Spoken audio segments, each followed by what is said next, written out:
welcome back to the Citizen channel. Hope you're all staying safe and well on another episode of Aguero's hat-tricks, hauls and a glut. Yes, we all know the term hat-trick, but you probably know about hauls and you probably know about gluts, don't you? But fairly new to me. I mean, obviously people talk about hauls, don't they? 4-goal haul, but yeah, that's the term for scoring 4 goals, and if you score 5, it's a glut. So there you go. We're going to have a look at Mr. Aguero, who scored a few for us. He managed 9 hat-tricks, 2 hauls and 1 glut in his time at City.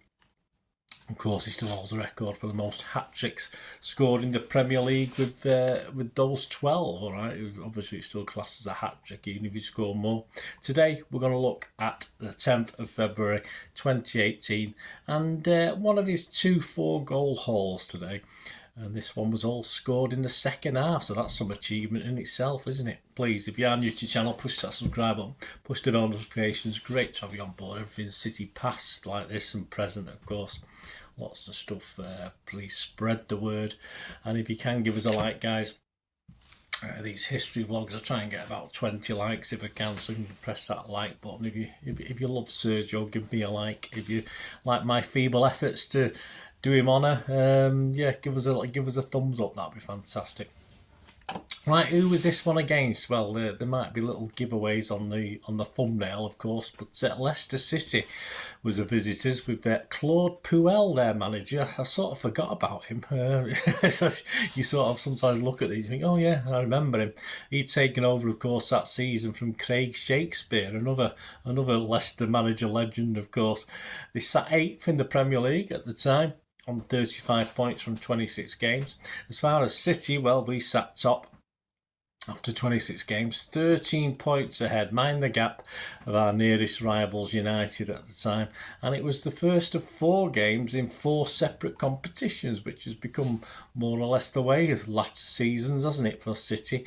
After Leicester in the league, we'd have a first leg game in the Champions League round of 16 with Basel, a daunting 5th round FA Cup tie, and it is daunting because it was at Wigan. Surely they wouldn't beat us again. Well, no spoiler alert with this one. And a Carabao Cup final, of course, coming up against Arsenal. So how was old Serge doing? Well, he'd actually been doing okay up to this stage. We'll talk about not so much after we've finished this, but he started 26 games in all competitions with 5 sub-appearances and scored 24 goals, included, until this point, he'd already scored a couple of hat-tricks this season. Our line-up that day, David Silva was out injured, so he didn't play. Edison Walker, Otamendi, Stones replaced him on 81 minutes. Laporte, Zinchenko, Danilo replaced him on 65 minutes. KDB, Fernandinho, Foden replaced him on 80.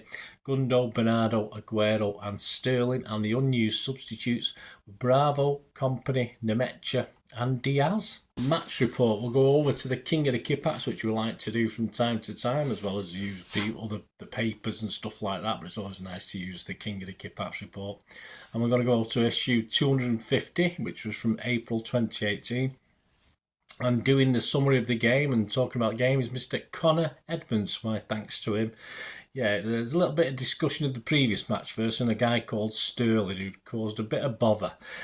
So let's talk about this. There was lots of discussion during the week about Sterling's miss at Burnley. I remember that. It was terrible. And whether Guardiola's decision to bring him off shortly after could affect his confidence. Yeah, I mean, there was no doubt in anyone's mind why he was brought off in that game.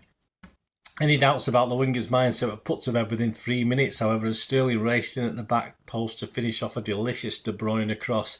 Raheem Sterling of years gone by would quite possibly have missed this chance as well and become a laughing stock once again, but not this season.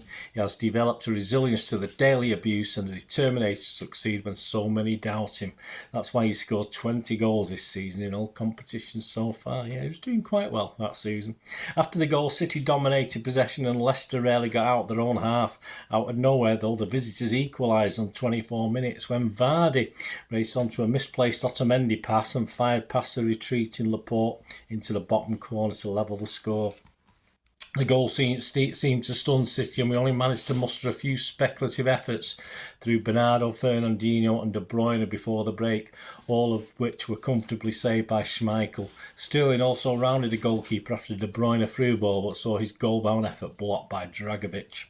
For all our possession, Leicester looked comfortable defensively, so it was vital that we came out the traps quickly in the second half, and that's exactly what we did, as De Bruyne played a 1-2 with Sterling before curling an outrageous ball to Aguero in between two defenders and behind another, and the Argentine had the simple task of tapping home. The De Bruyne cross was so good it was hardly human how he managed to see the exact spot to put the ball into using the correct part of his foot and at the perfect way. Unbelievable. It does it all the time. City were on fire now, changing to fifth gear, and Leicester couldn't cope.